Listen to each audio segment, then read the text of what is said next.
Hello friends नमस्कार ମୁଁ ବିକାଶ ଆପଣଙ୍କୁ ସ୍ୱାଗତ କରୁଛି ଆଉ ଏକ ନୂଆ ଭିଡିଓରେ। ତ फ्रेंड्स କାଲି ଆପଣମାନଙ୍କୁ ସୁଭଦ୍ରା ଯୋଜନାର ବାଦ ପଡ଼ିଥିବା 60 ବର୍ଷର ଅଧିକ ମହିଳାଙ୍କୁ ପେନସନ ମିଳିବ କହିଥିଲି। ତ ତାହା କେମିତି ଆବେଦନ କରିବେ, କଣ କଣ ଡକୁମେଣ୍ଟ ଲାଗିବ, କେମିତି ଆବେଦନ କରିବେ ଆଉ କୋଉଠୁ ଆବେଦନ କରିବେ ମୁଁ ଡିଟେଲ୍ସ ଆପଣଙ୍କୁ ବୁଝେଇବି।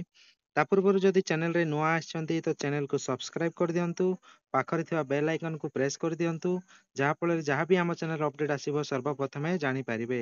ତ ଭିଡିଓଟି ଷ୍ଟାର୍ଟ କରିବା।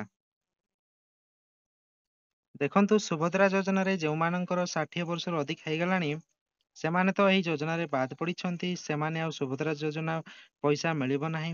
ଏମିତି ଅନେକ ହିତାଧିକାରୀ ଗୋଟିଏ କିମ୍ବା ଦୁଇଟି କିସ୍ତି ପାଇସାରିଥିଲେ, ହେଲେ ତୃତୀୟ କିସ୍ତି ସମୟରେ ସେମାନଙ୍କର 60 ବର୍ଷରୁ ଅଧିକ ଲାଗି ରିଜେକ୍ଟ ହେଇସାରିଛନ୍ତି। ତ ସେମାନଙ୍କୁ ବର୍ତ୍ତମାନ ପେନସନ ଯୋଜନାରେ ସାମିଲ ହେବାକୁ ପଡ଼ିବ। ସେମାନଙ୍କୁ ମଧୁବାବୁ ପେନସନ ଯୋଜନା ଆବେଦନ କରିବାକୁ ପଡ଼ିବ। ମଧୁବାବୁ ପେନସନ ଯୋଜନା କେମିତି ଆବେଦନ କରିବେ? ଦେଖନ୍ତୁ ଆପଣଙ୍କୁ ମଧୁବାବୁ ପେନସନ ଯୋଜନା ଆବେଦନ କରିବାକୁ ହେଲେ ଆପଣଙ୍କୁ ଏହି 5 ଗୋଟି ଡକୁମେଣ୍ଟ ଦରକାର ପଡ଼ିଥାଏ। ତ ସେଗୁଡ଼ିକ ହେଲା ଆପଣଙ୍କର ଆଧାର କାର୍ଡ଼, ଆପଣଙ୍କର ଭୋଟର ଆଇଡି, ଆପଣଙ୍କର ପାସବୁକ୍, ଆପଣଙ୍କର ଗୋଟିଏ ଫଟୋ ଏବଂ ମୋବାଇଲ ନମ୍ବର। ଯଦି ଆପଣଙ୍କର ବିପିଏଲ କାର୍ଡ଼ ଥିବ ତ ସେଇଟା ବି ଦରକାର ପଡ଼ିଥାଏ। ତ ଏହି ସବୁ ଧରି ଆପଣଙ୍କ ନିକଟସ୍ଥ ଆମ ସେବା କେନ୍ଦ୍ର ବା ଜନସେବା କେନ୍ଦ୍ରକୁ ଯିବେ। ତ ଏବଂ ସେଠାରେ ସେହି ଭିଏଲଙ୍କୁ କହିବେ କି ମୋର ସୁଭଦ୍ରା ଯୋଜନା ରିଜେକ୍ଟ ହେଇଛି 60 ବର୍ଷ ଅଧିକ ହୋଇଥିବାରୁ, ତ ମୋତେ ମଧୁବାବୁ ପେନସନ ଯୋଜନାରେ ଆବେଦନ କରିଦିଅନ୍ତୁ ବୋଲି କହିବେ।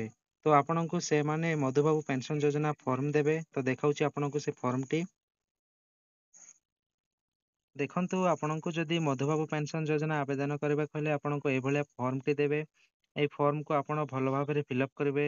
ଆପଣଙ୍କ ନାମ ଲେଖିବେ, ପିତାଙ୍କ ବା ସ୍ୱାମୀଙ୍କ ନାମ ଲେଖିବେ, ଜାତି ଲେଖିବେ, ଗ୍ରାମ, ପୋଷ୍ଟ, ଗ୍ରାମ ପଞ୍ଚାୟତ ଲେଖିବେ, ଭୋଟର ଆଇଡି ନମ୍ବର ଲେଖିବେ, ଆଧାର ନମ୍ବର ଲେଖିବେ, ବ୍ୟାଙ୍କ ଜମା ଖାତା ନମ୍ବର ଲେଖିବେ, ଆଇଏଫ୍ସି କୋଡ୍ ଲେଖିବେ, ଏଠି ଗୋଟେ ଫଟୋ ଆଟାଚ୍ କରିବେ ଏବଂ ସେଇ ଫର୍ମରେ ଆପଣ ଆଧାର କାର୍ଡ଼ ଜେରକ୍ସ ଦେବେ, ଭୋଟର ଆଇଡି ଜେରକ୍ସ ଦେବେ, ତା ସହିତ ବ୍ୟାଙ୍କ ପାସବୁକ୍ ଜେରକ୍ସ ଦେବେ, ତା ସହିତ ଯଦି ବିପିଏଲ କାର୍ଡ଼ ଥିବ ତ ବିପିଏଲ କାର୍ଡ଼ ଦେବେ ଏବଂ ସେଇ ଫର୍ମକୁ ଆପଣଙ୍କର ଆର୍ଆଇଙ୍କର ସିଗ୍ନେଚର କରାଇବେ ଏବଂ ପିଓଙ୍କର ସିଗ୍ନେଚର କରାଇବେ ଏବଂ ସେଇ ଫର୍ମ ଆଟାଚ୍ କରିକି ଆପଣ ଭିଏଲଏଙ୍କୁ ଦେବେ। ସେ ଆପଣଙ୍କର ମଧୁବାବୁ ପେନସନ ଯୋଜନାରେ ଆବେଦନ କରିଦେବେ। ତ ଆପଣଙ୍କୁ ଆବେଦନ କଲା ପରେ ଆପଣ ମଧୁବାବୁ ପେନସନ ଯୋଜନାରେ ସାମିଲ ହେଇପାରିବେ।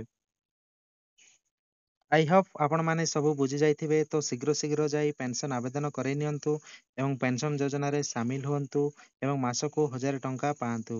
ଭିଡ଼ିଓଟି ଏତିକିରେ ଶେଷ କରୁଛି। ଯଦି ଭିଡ଼ିଓଟି ଭଲ ଲାଗିଥାଏ ଲାଇକ୍ କରନ୍ତୁ ଓ ସାଙ୍ଗମାନଙ୍କ ସହିତ ସେୟାର କରିଦିଅନ୍ତୁ ଓ ଯଦି ନୂଆ ଆସିଥିଲେ ଚ୍ୟାନେଲକୁ ସବସ୍କ୍ରାଇବ କରିଦିଅନ୍ତୁ।